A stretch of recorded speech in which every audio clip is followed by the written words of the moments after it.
La théologie, du terme théo qui signifie divinité et logie, étude ou science, est une discipline qui a trait à l'étude du divin. Ce terme a été mentionné la première fois par Platon et repris ensuite par Aristote, ce dernier faisant la distinction entre philosophe et théologien. Selon lui, les théologiens racontent sous forme de poésie la mythologie, alors que les philosophes sont les tenants de la recherche rationnelle des principes des choses. Mais en vérité, il annule cette distinction en rappelant que ce que les théologiens appellent Dieu, les philosophes appellent principe.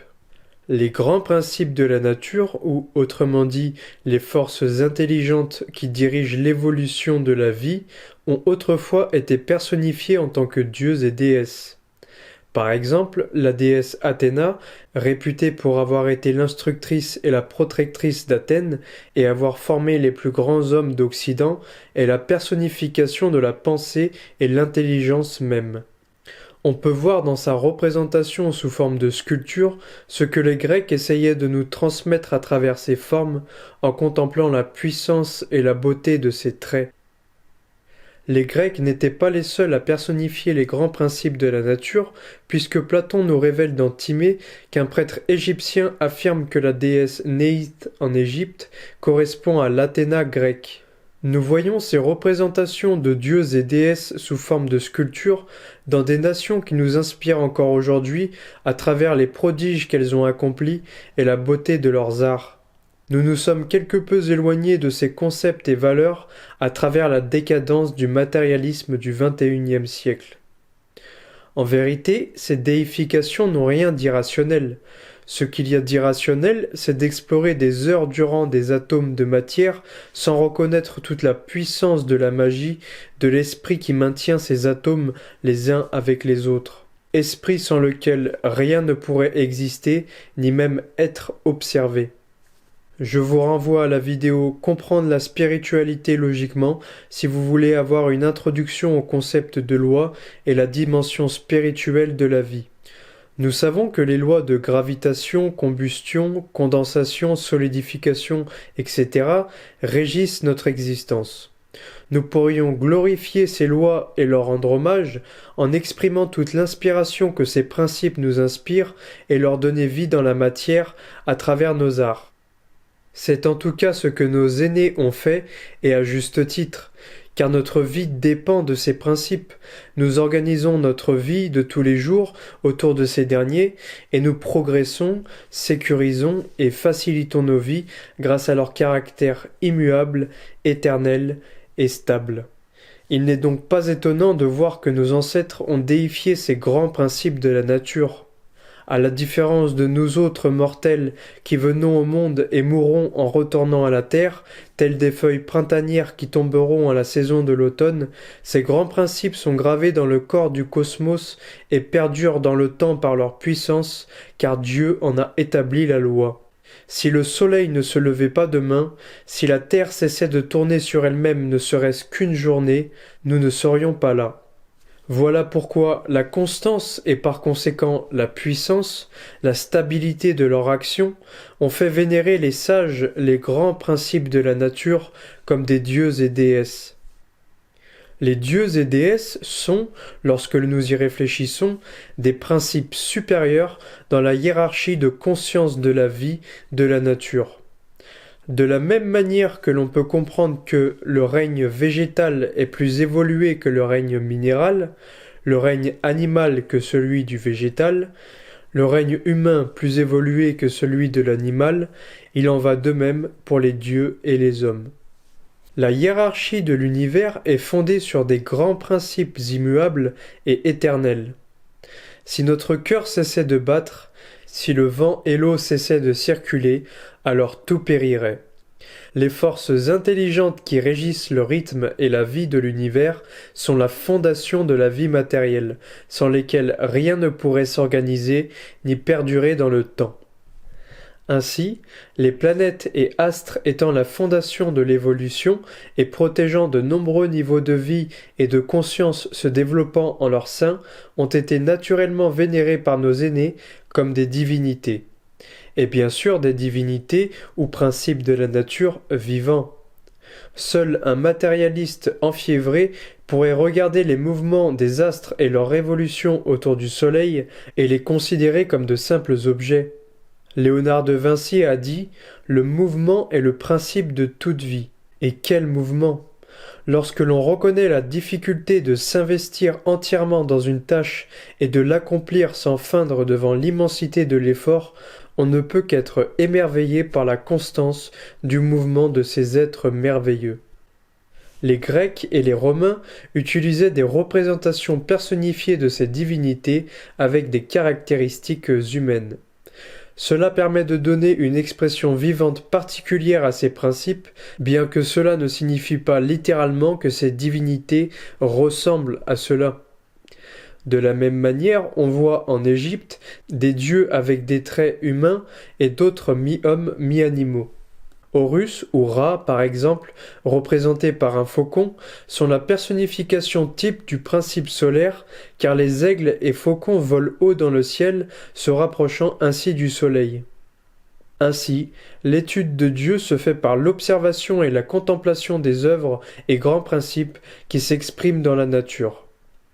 Et plus on observe la nature, plus il semble évident que les mathématiques semblent être l'outil à travers lequel Dieu a organisé l'univers. Je vous renvoie à la vidéo La science derrière la magie pour comprendre la présence et l'importance des mathématiques dans la nature. Il y a une dimension de la réalité qu'il faut véritablement comprendre pour saisir l'importance des mathématiques. L'univers et l'idée de Dieu impliquent qu'il y ait une création et un créateur. Et l'observation d'une création intelligente qui fonctionne et perdure dans le temps nous apprend qu'il y a plusieurs étapes à la création. Par exemple, une personne veut construire une voiture. Il va tout d'abord avoir une vision mentale de sa création et des plans informationnels vont devoir être mis en place afin que la voiture puisse fonctionner dans le futur. La personne va établir une esquisse des plans, des pièces de la voiture, et avoir une compréhension idéale de son fonctionnement qui suit la logique pour qu'elle puisse rouler effectivement dans la matière. Autrement dit, avant d'exister en tant qu'élément matériel, la voiture a tout d'abord existé dans le mental, dans l'esprit du concepteur. Le mental et les idées ont permis d'organiser une structure fonctionnelle afin que la voiture puisse se comporter de manière effective dans la matière. On peut ainsi comprendre que pour la création de l'univers, c'est la même chose. Notre plan matériel est dirigé par des grandes lois de la nature qui composent sa structure, et comme vu dans Comprendre la spiritualité logiquement, ces lois ont des effets qui peuvent être vus et étudiés dans la matière, mais leurs causes sont spirituelles et ne peuvent pas être vues. Autrement dit, une dimension intellectuelle ou spirituelle agit directement dans la vie et semble précéder la création et l'évolution de la dimension matérielle. Lorsque l'on observe les formes mathématiques qu'épouse la création matérielle de l'univers, aussi bien à échelle du microcosme que du macrocosme, il semble évident que l'esprit dirigeant l'évolution de la vie s'exprime sous forme de mathématiques. Voilà pourquoi les anciens philosophes, et surtout le premier à s'être appelé ainsi, amoureux de la sagesse, Pythagore, consacraient une importance si particulière aux mathématiques, car leur étude permet de découvrir la divinité. Nous allons étudier l'importance du point et du cercle, symbole du soleil.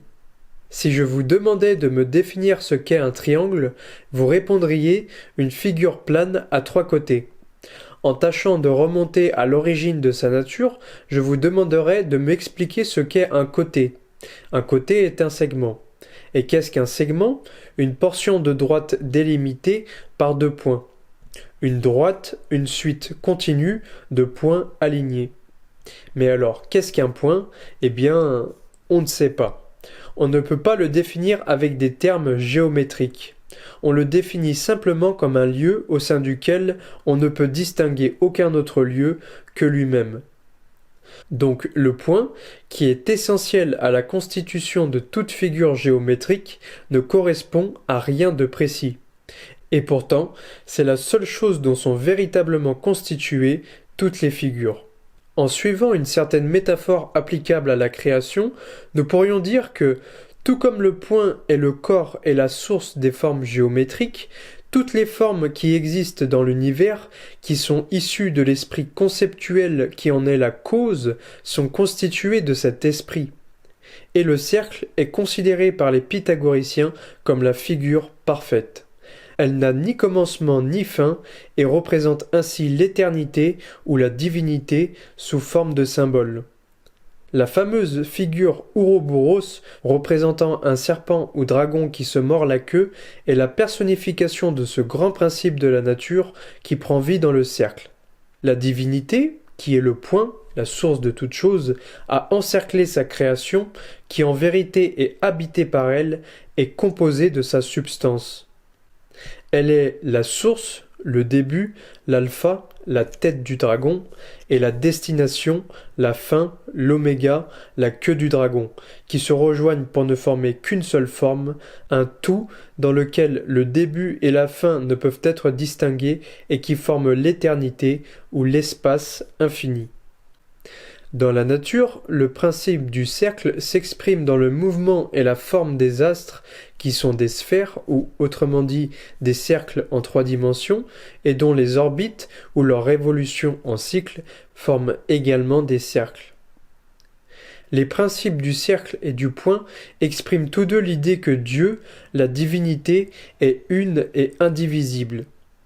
Tel le serpent qui se mord la queue, le cercle du temps ou l'espace infini qui n'a ni début ni fin, tout provient de Dieu, va dans Dieu et retourne à Dieu. Le point est cette source indéfinissable de laquelle toute création ou toute forme provient, par laquelle toute forme existe et en laquelle toute forme repose. Ainsi, Dieu, la cause suprême de l'existence, est un et représente le tout. Ce principe d'unité est reconnu dans de nombreuses traditions ésotériques et religieuses.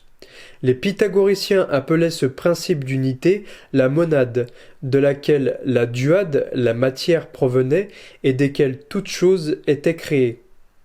Ainsi, nous pouvons comprendre un aspect important de la théologie qui est l'étude, la science de Dieu par la contemplation de la nature. La nature étant la création, la conséquence de la cause suprême qui en est la source, et ne pouvant exister que par la source, par Dieu, l'étudier revient à étudier la divinité elle-même, ou du moins le reflet qu'on aperçoit d'elle dans la matière. Pour les théosophes, une branche ésotérique de la théologie, la divinité suprême ne peut pas être véritablement étudiée car elle est à jamais cachée. C'est uniquement ses reflets dans la matière que l'on peut étudier et ainsi se rapprocher de son essence sans jamais pouvoir l'appréhender totalement. Le terme logos est utilisé chez les anciens philosophes grecs pour désigner la source des choses, la raison universelle contenant toutes les idées archétypes des choses créées dans l'univers. Madame Blavatsky nous explique que la divinité n'est pas Dieu, elle est rien et les ténèbres. Autrement dit, elle ne peut pas être connue ni associée à quelque chose de concret. Elle n'a point de nom et est appelée Ein Sof par les Juifs, le mot Ein signifiant rien. Le Dieu supérieur, le Logos non manifesté, est son Fils, ou autrement dit, son émanation. Cette vue peut être mise en parallèle avec la théologie chrétienne, car dans l'Évangile selon saint Jean, il est écrit « Au commencement était la parole, et la parole, le Logos, était avec Dieu, et le Logos était Dieu. Elle était au commencement avec Dieu, toutes choses ont été faites par elle, et rien de ce qui a été fait n'a été fait sans elle. En elle était la vie, et la vie était la lumière des hommes. » Ainsi, le Logos, qui est l'émanation de la divinité cachée, son Fils ou reflet dans la matière, peut être étudié à travers son œuvre dans la nature. Le point comme centre à l'intérieur du cercle exprime l'idée que l'Esprit de Dieu, le Logos, le point, vit à l'intérieur de sa création, le cercle, le temps, l'espace infini. Il l'anime et l'illumine. De la même manière, les soleils sont les centres des systèmes solaires qui abritent la vie en leur sein et leur permettent d'évoluer. C'est du soleil que provient la lumière, la chaleur et la vie qui animent et illuminent les autres sphères célestes et toutes les créatures qui se trouvent à l'intérieur. Sans lui, rien ne peut exister, autour de lui et par lui, tout s'organise, comme la divinité au sein de sa création. Tout comme une figure géométrique n'est qu'une émanation, une expression sous une certaine forme de sa source, le point, le soleil, en tant que manifestation physique, est un principe de la divinité qui a pris forme dans la matière. Ce qui est important, c'est de comprendre le principe derrière la manifestation, l'esprit derrière la matière, la loi derrière l'organisation, la lumière derrière le voile. Ce grand principe de la nature qui anime, organise et illumine, que l'on peut appeler principe solaire, a été le thème central de toutes les religions et toutes les mythologies à travers le monde. Horus, Ra, Jésus, Hélios, Mitra, Brahma, Apollon, Solomon, Hercule, Quetzalcoatl, etc. Le point dans le cercle est également symbolisé par la roue, cet instrument révolutionnaire qui compose encore aujourd'hui une des inventions les plus utiles à l'homme. Par la transmission de l'énergie, du mouvement à partir de son centre jusqu'à l'extrémité de sa circonférence, la roue est également un reflet du principe solaire divin. Comme les rayons de la roue, les rayons du soleil émanent de son centre et atteignent tous les coins de sa création pour leur transmettre leur énergie. Du système solaire du point de vue physique manifesté et de tout l'univers du point de vue spirituel avec l'Esprit de Dieu à l'intérieur de sa création. Le zodiaque est probablement un des symboles les plus importants qu'il soit, car les myriades d'étoiles sont un regroupement de plusieurs soleils et donc un ensemble de principes solaires. On pourrait les considérer comme un principe supérieur dans la hiérarchie du pouvoir au principe solaire. L'histoire du héros, principe solaire traversant les 12 constellations, a été immortalisée notamment à travers l'histoire des 12 travaux d'Hercule, et la correspondance du principe solaire et des 12 constellations se retrouve aussi dans les histoires des 12 tribus d'Israël, de Jésus et ses 12 apôtres, des 12 divinités olympiennes, etc. Nous explorerons en profondeur l'importance et la signification ésotérique ou théologique du Soleil lorsque nous aborderons l'astro-théologie. Je vous souhaite une bonne journée, prenez soin de vous et à bientôt pour de nouvelles vidéos.